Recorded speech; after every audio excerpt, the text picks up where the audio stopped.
BC declaration కి Congress party కట్టుబడి ఉందన్నారు ఎమ్మెల్సీ తీన్మార్ మల్లన్న. బీసీ రిజర్వేషన్ల కోసం ఆమరణ నిరాహార దీక్ష చేస్తూ గాంధీ హాస్పిటల్లో చికిత్స పొందుతున్న సిద్ధేశ్వర్ ను పరామర్శించారు మల్లన్న. జాతీయ బీసీ దళ్ అధ్యక్షుడు కుమారస్వామి బీసీల కోసం పోరాటం చేస్తున్న నేతలకు పూర్తి మద్దతు ఉంటుందన్నారు. బీసీలకు ఇచ్చిన హామీని నెరవేర్చే విధంగా సీఎం రేవంత్ తో మాట్లాడి ఒప్పిస్తానని హామీ ఇచ్చారు. తనపై నమ్మకం ఉంచి దీక్ష విరమించాలని సిద్ధేశ్వర్ ను కోరారు మల్లన్న. ఈ రాష్ట్ర ప్రభుత్వంలో భాగస్వామైనటువంటి మేము ఈ రాష్ట్రంలో ఎవరికి కూడా అన్యాయం జరగకుండా చూడాలనేదే మా ఇంటెన్షన్. ఇది మా నాయకుడు రాహుల్ గాంధీ గారి మాట కూడా, అందుకోసమే రిక్వెస్ట్ చేయడం జరిగింది. వాళ్ళు కూడా ఆలోచిస్తూ ఉన్నారు. తెలంగాణ రాష్ట్ర ప్రభుత్వం బీసీలకు ఇచ్చినటువంటి హామీని నెరవేర్చడంలో ఏమాత్రం పొరపాటు చేస్తుందని మేము అనుకోవట్లేదు.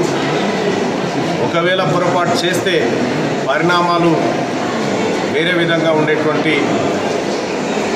వాతావరణం కనిపిస్తూ ఉంది. అందుకోసమే మా గౌరవ ఫ్యూచర్ ప్రధాని రాహుల్ గాంధీ గారి ఆలోచన మేరకు తెలంగాణ రాష్ట్రంలో బీసీలకు మంచి రోజులు రాబోతున్నాయని నమ్ముతా ఉన్నాం.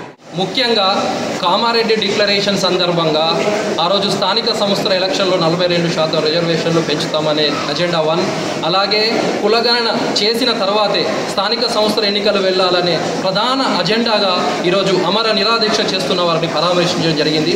ఈరోజు మన సిద్ధేశ్వర్ గారి ఆరోగ్యం కూడా చాలా క్షీణిస్తున్న పరిస్థితి ఏర్పడ్డదని, వెంటనే ఈ సందర్భంగా రాష్ట్ర ప్రభుత్వానికి విన్నపం ఏంటంటే వెంటనే మంత్రి గారు పొన్నం ప్రభాకర్ గారు వచ్చి తన యొక్క నిరాదీక్ష నుంచి దీక్ష విరమించుకునే విధంగా తను ప్రయత్నం చేయాలని, లేకుంటే ఈ రోజుకు 9వ రోజైంది, ఇంకొక 2-3 రోజులైతే వారి ఆరోగ్యం పూర్తిగా దెబ్బతినే పరిస్థితి. వారికి ఏదన్నా అయితే తెలంగాణ ఉద్యమం తర్వాత మరో బీసీ ఉద్యమం గాంధీ హాస్పిటల్ గడ్డ నుంచి మొదలైతుందని తెలియజేస్తున్నాను.